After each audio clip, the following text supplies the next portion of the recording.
اعتراض. این واژه در یک ماه اخیر در رسانه های ما بسیار سری استعمال گشت که بستگی داشت به مخالفت دو گروه. یک قسم از مخالفین حکومت تاجیکستان در خارج از کشور در نزد دفترهای سازمانهای جهانی و سفارتهای تاجیکستان با اعتراض به عملکردهای اخیر حکومت تاجیکستان نحوه مخالفت خود را به نمایش گذاشتند. یک قسم دیگر از جوانان تاجیکستان که با نام جوانان فعالیت میشوند در داخل کشور در نزد سفارت‌های این کشورها و در نزد دفترهای نمایندگی‌های سازمان‌های بین المللی به اعتراض آمدند و طلب کردند که مخالفین تاجیکستان که در خارج از کشور به سر میبرند و دارند علیه حکومت تاجیکستان کارهای نادرست میکنند به تاجیکستان برگردانده شوند. اما کی حق و کی ناحق ما در این مسئله داوری نمیکنیم، بلکه امروز یکی از جوانانی که با گروه این جوانان فعال داخل کشور شامل است و در این اعتراض ها همیشه پیشگام است برای یک بحث بیشتر به دفتر آزادگان دعوت شده است. احمد خوجه دولتوف، رئیس گروه جوانان پیشاهنگ، سال 1987 در ناحیه رودکی تولد شده است. مکتب میانه را در مکتب‌های 73 ناحیه سینا و 56 ناحیه رودکی خوانده است. سالهای 2007-2010 دوره مقدماتی رشته فاکولته علوم دینی دانشگاه دارالعلوم زاهدان شهر بلوچستان جمهوری اسلامی ایران را فرا گرفته است و این تخصصش از جانب وزارت معارف و علم تاجیکستان اعتراف شده. فاکولته علوم اسلامی دانشکده اسلامی تاجیکستان را در سال 2014 ختم کرده و فعلا در دوره ماجستراتور فاکولته فلسفه دانشگاه ملی تاجیکستان تحصیل می کند. عضو پارلمان جوانان تاجیکستان و محفل سیاستمداران شهر دوشنبه، مؤلف مقاله های علمی و سیاسی و فرهنگی در نشریه های کشور و صاحب چندین افتخارنامه و سپاسنامه های مقامات سطح جمهوری می باشد. عائله دار، صاحب 2 فرزند. شما را خوش آمدید میگیم که راضی شدین و آمدین برای یک صحبت. واقعا از شما تشکر میکنیم. شما در رسانه بیشتر با این سمت معرفی میشید که رئیس سازمان پیشاهنگان جامعه هستید. من در ابتدا میخواستم که درباره همین سازمان چند سخن بگید که چه سازمان است و چی هدفهای را دنبال میکنه. سلام علیکم به بینندگان این برنامه. تشکر به شما که ما جوانان رو قدر دانستید و امروز به دفتر کاری خودتان دعوت کردید برای یک صحبت صمیمی. زنده باشید.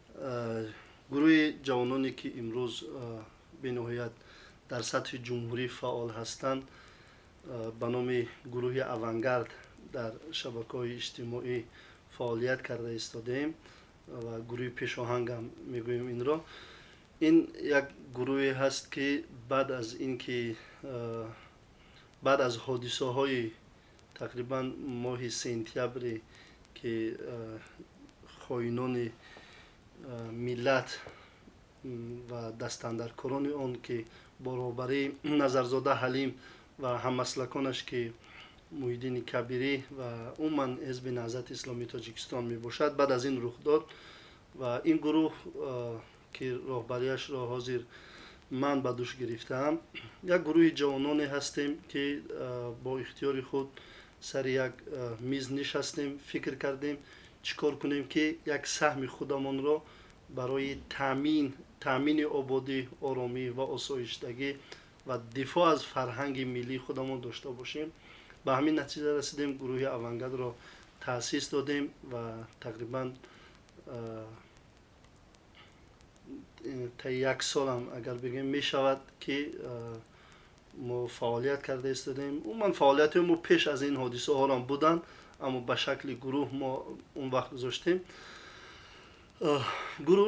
گروه صمیمی است و هدف ما هم جانبداری از همین سیاست کنونی تاجیکستان است، چون واقعا президенти кишварамон пешвои миллат муҳтарам ҷаноби олӣ тавонист ки як шароити бениҳоят хубро бахусус дар кӯтоҳтарин муддат ки 25 соли истиқлолият ҳаст барои мо ҷавонон муҳайё кард ва ин бениҳоят як кори خب бузурге аст. این گروه شما رسما در یگان نهاد به عنوان یگان سازمان جمعیتی نامنویس شده است یا نشده است؟ бале гурӯҳи ҷавонони пешоҳанг мо оинномаи худамонро дорем ва оинномаи худамонро тартиб додаем ва пешниҳод кардаем ва ин як ташкилоти ғайридавлатӣ ҳамчун дар чи гурӯҳи волонтёрони ҷумҳурии тоҷикистон мо инро ба қайд гирифтаем. бале ببینید در همین اعتراض ها یا به اصطلاح همایش های اعتراضی که شما دایر میکنید یک نکته بسیار سال برانگیز است бале که چگونه مثلا شما اجازه برای برپا کردن همین همایش ها را دریافت میکنید در حالی که قانونگذاری تاجیکستان بسیار یک شرط و طلبات بسیار قاطع دارد در برابر کسایی که میخوان به میدان بیان. آیا همین اعتراض هایی که شما مثلا در نزد دفتر نمایندگی اتحادیه اروپا، سفارت ترکیه، бале سفارتخانه آلمان و امریکا و اینا برگزار کرد واقعا اجازه رسمی شهرداری رو داشتید یا نداشتید؟ ман як чизро мехоҳам ба шумо қайд кунам ки вақте ки мо нигоҳ кун тақрибан як чанд моҳ пештар бори аввал вақте ки муроҷиатномаи худамонро ба сафорати амрико ва ҳамчун ҳам сафорати олмон пешниҳод кардем ин тазоҳурот набуд. ман намедонам ки чаро расонаҳои мустақил инро ба унвони тазоҳурот эълон карданд. аммо агар мо тазоҳурот мекардем ҳатман мо чӣ кор мекардем? бояд иҷозатнома ёки ҳамун роҳҳои қонунии худамонро медидем.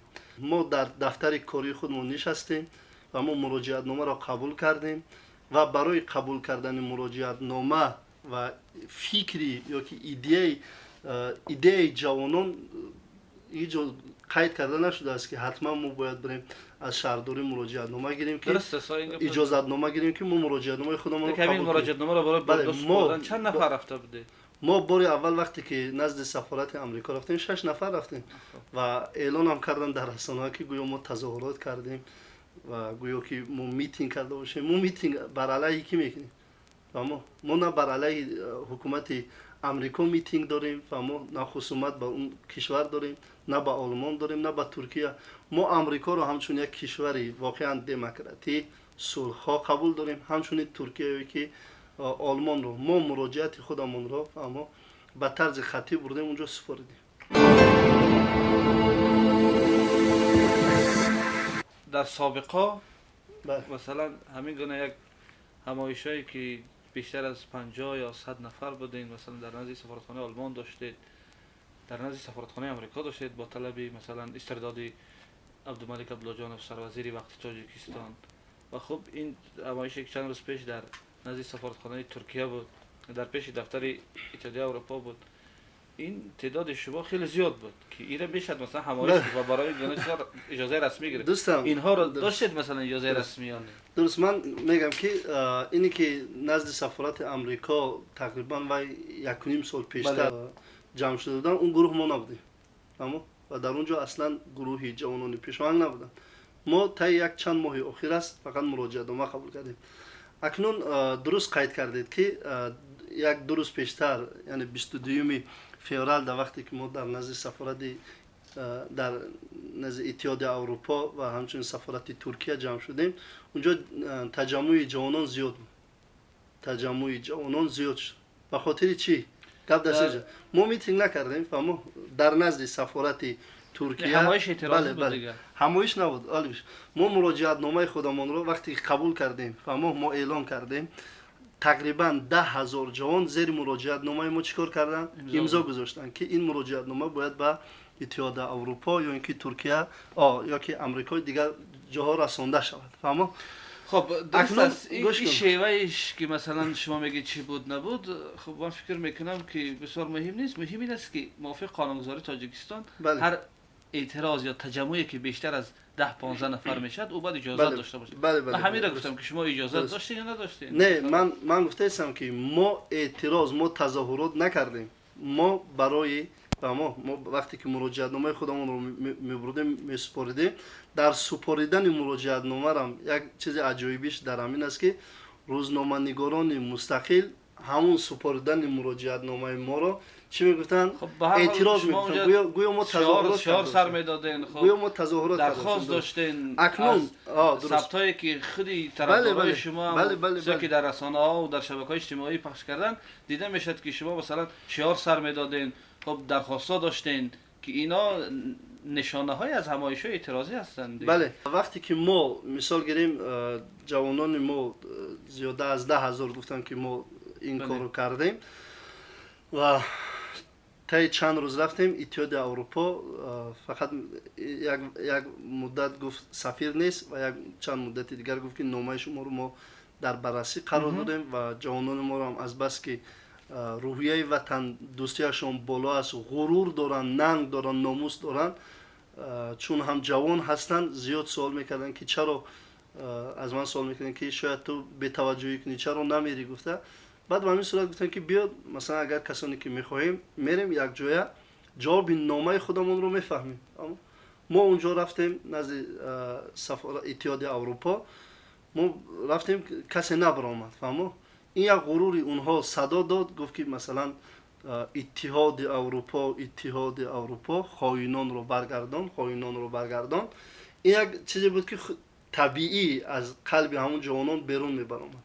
اما ما قصد تظاهرات نداشتیم. این اون کاری ما را با عنوان تظاهرات یعنی ما ثبت نکردیم و با عنوان برای جواب اجازه رسمی یعنی که ضرورت نداره. برای چی؟ برای همین برای سپردن مراجعتنامه. فهمو وقتی که من اگر خواهم مراجعتنامه خودم رو سپارم و قبلا هم همین حزب ممنوع تروریستی نهضت اسلام مراجعتنامه های زیاد میسپردن به دفترهای اتحاد اروپا، چی اونها اجازه نامه میگرفتن شورای سیاسی حزبشون. اما ما مراجعتنامه سپردیم. من ماهیت تظاهرات از مراجعتنامه فرق میکنه.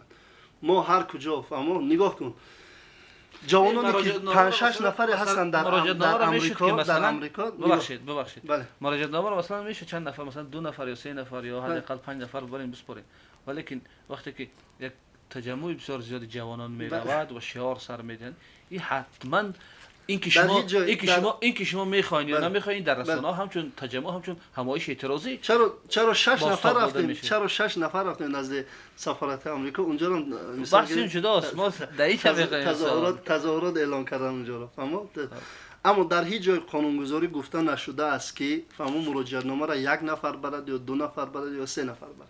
فهمو معین نکرده است تعداد مراجعتنامه را بردن. ما مراجعتنامه را 6 نفر بردیم، فهمو 6 نفر بردیم.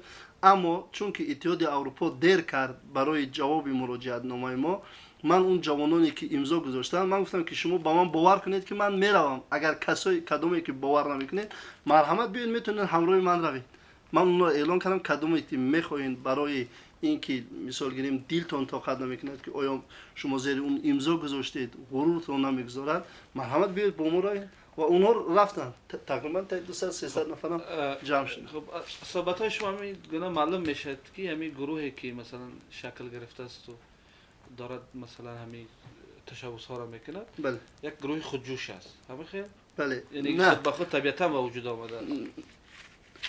عادتا هر یک چیز طبیعتا به دنیا میاد. فهمو همه چیز طبیعتا و طبیعت در قلب انسان یک قانون فلسفی است. طبیعت در قلب انسان یک غرور رو بیدار میکند که اونها تصمیم میگیرن. فهمو این چیز طبیعتا همین خیلی پیدا نشد. فهمو طبیعتا در قلب جوانان ما غرور ملی بود. منظور من از سوال این است که یعنی که خود همه شما جوانانی که در همین گروه هستید مثلا از راه‌های گوناگون با هم آشنایی پیدا کردید، وقتی که مقصدها ایده ها یک بودن آمدید میشه شکل دادید. مقصد من این چیز است. بله از خود طبیعی درست. نگاه کن 6 ماه پیشتر تقریبا ماه ینور بود اگر خطا نکنم، ما 6 نفر مراجعتنامه گفتیم تصمیم گرفتیم 6 نفر نزد سفارت آمریکا و آلمان رفتیم.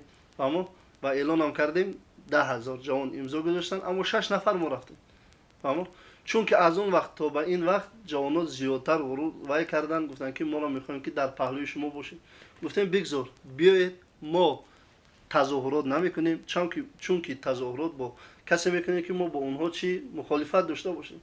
ما از اونها درخواست داریم. اما نگاه کن، متن تظاهراتی اگر ما میکردیم میگفتیم که ما متن تظاهراتی خودمون رو مراجعه میکنیم. ما متن مراجعت نامه میکردیم. بله بله. یعنی درخواست بله.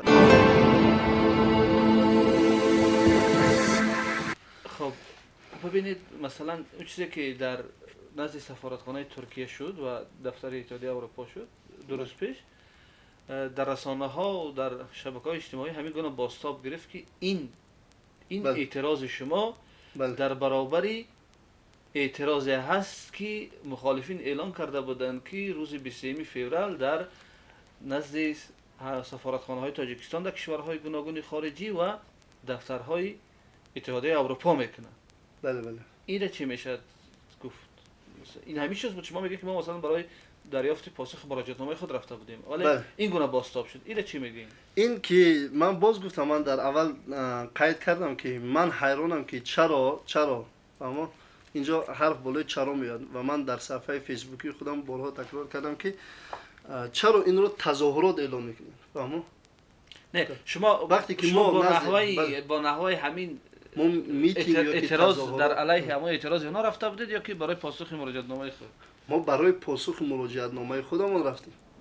ما برای پاسخ نزد سفارت ترکیه به خاطر این رفتیم که نزد سفیر دراییم، فهمو ماهیت فهمو کار را از دیدگاه جوانان به آنها رسونیم. اما نزد سفارت ترکیه رفتیم، گفتیم که ما میخوایم نزد سفیر دراییم. ما تظاهرات نداریم چون ما با کشور ترکیه هیچ مشکل نداریم، اما درد دل جوانان رو و اما درد همین دل جوانان رو که واقعا ثبات و آرامی جامعه رو میخواهد، اما نمیخواهند که اون چند نفری که اسلام مآب هستند اما به نام خودشون رو نهضت اسلامی میگیرن، اما اونها اسلام نیستن، اونها اسلام مآب میگن اونها رو، نمیخواهند که اونها کشور ما رو ناآرام کنند. به همین خاطر برای درد دل خودمون رو رسوندن رفتیم آرامانه درخواست کردیم که ما رو چه گذارید نزد سفیر دراییم. فهمو؟ همون نگهبان ها یا که دیگرها که نگذاشتن که درآیند، اونجا جوانانی که صدا دادن، فهمو؟ که مثال گیریم برای ما درد دل خود رو به طریق صدا با اونها رسوندن. اما مثلا شما فکر میکنید که همین شیوه کار تا کجا تاثیرگذار است؟ تا کجا میتواند که مثلا برای چی بگیم فرو نشاندن همون عملکردهای مخالفین که شما اونا را خائن نامین باعث شود و تا کجا مثلا هدفهایی را که شما دنبال میکنین به دست میآید؟ مثلا بهترین نیست که شما در مکالمه مستقیم با همین مخالفین باشید؟ مشکل دوستم یک خیلی حرف عجیب زدید، قید کردید که شما آنها رو خائن مینامید. فهمو؟